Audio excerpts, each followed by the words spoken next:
There's no reason for Democrats to support a continuing resolution that they, first of all, weren't consulted on at all. No one came to say, hey, what do you think about these things? And then they would have heard, hey, we are not okay with cutting nutritional assistance. We're not okay with cutting veterans benefits, Social Security benefits, Alzheimer's research. So there's no reason that Democrats should bail out the Republicans. We've been hearing since the election that this is the largest mandate in American history. So prove it. Token Fox News liberal Jessica Tarlov is calling the Republicans bluff on their false assertion that they have an overwhelming mandate to do whatever they want to our government.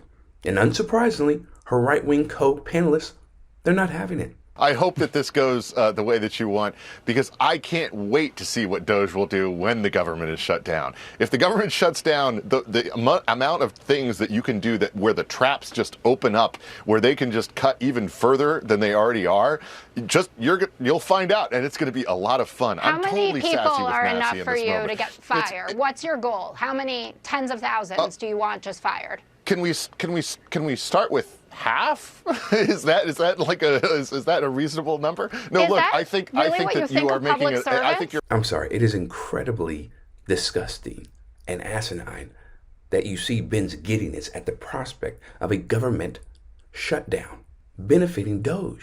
The cruelty he exhibits by celebrating mass layoffs of government workers. How do you live with yourself? How do you wake up in the morning and feel good about what you're doing for society? You have to be really, really unhinged to do something like that and have no empathy. And Tarlov, she wasn't the only Fox News employee calling BS on the Republicans' mandate claims either. If congressional Democrats refuse to support this clean CR, they will be responsible for every troop who misses a paycheck, for every flight delay from reduced staffing at TSA, for every negative consequence that comes from shutting down the government. You continually criticize the Democrats.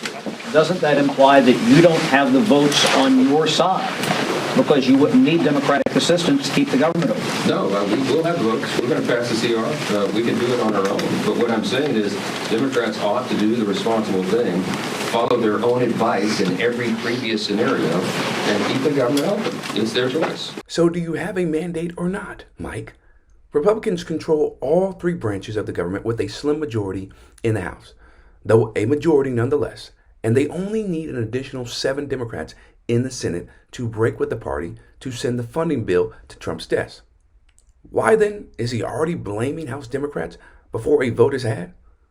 So they can posture like they're the ones that fix the problem without having to admit they caused the problem in the first place. All we consistently hear from them is they have this mandate that the American people gave them. Well, I am saying that I have a mandate from my district, and it does not involve cutting Medicaid, cutting Medicare. The Republicans control the House, the Senate, and the White House. If they want to get their draconian stuff passed that's going to hurt my constituents, they're going to do it by themselves. If this is how they want to govern, then you're going to have to get your own house in order. But you can't come to us and just say, here, take it. And we're supposed to say, yes, thank you so much for making us take it. That is not why we were elected. And we want the American people to see that these people cannot function. I really love Representative Crockett's response to Johnson's criticism of the Democrats because, one, she says, well, no, there isn't an overwhelming mandate from the American people, to get this bill through, because I talked to my constituents, and that's definitely not what they want. Number two, how are you going to come to us and blame us for something that is going to hurt the American people, right? If you want to get this bill through, you're going to have to figure it out on your own. You're not going to place blame elsewhere and try to make it seem as if the Democrats are responsible for this issue, as if the Democrats are the ones who need to be held accountable for a potential government shutdown.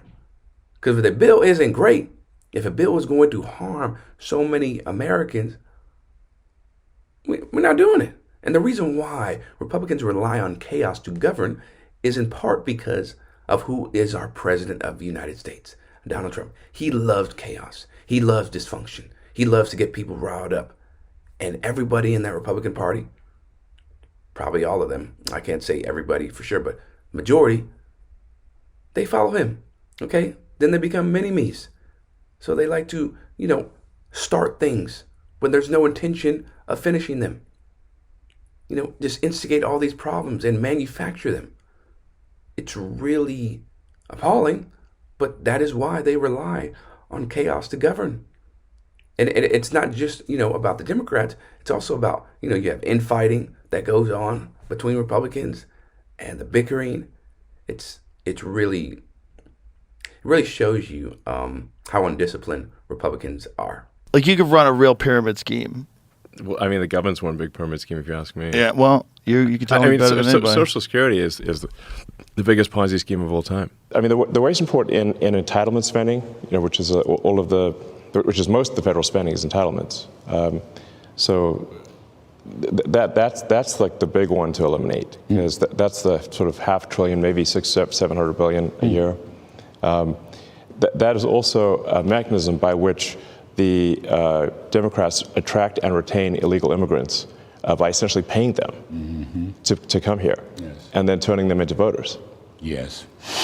So this is why the Democrats are so upset about the situation. Meanwhile, this is what's going on in the background. The world's richest man openly called for so-called entitlement programs like Medicare, Medicaid, SNAP, and other social spending programs to be eliminated, while spewing the white supremacist Great Replacement theory. This is a prelude not only to cutting benefits, but to privatizing Social Security itself. I think that's in the back of their mind. If you make the system dysfunctional, why would anybody want to support it? Why do you make it look like it's a broken, dysfunctional system?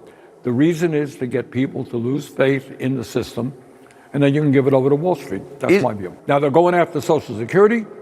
They're going after Veterans Administration. And obviously, in their so-called reconciliation bill, they want to give huge tax breaks, over $1 trillion in tax breaks to the top 1%. And they pay for that by cutting Medicaid by some $800 billion and cutting nutrition programs for children by a couple of $100 billion. Bernie's approach on messaging against the second Trump administration should be something that Democrats adopt as their official party platform if they want to take power back from the Republicans soon, because he lays it out very cleanly, okay? One, listen, why do you create distrust? Why do you make up these lies about the system? To create distrust and chaos, so then people will lose faith in the system.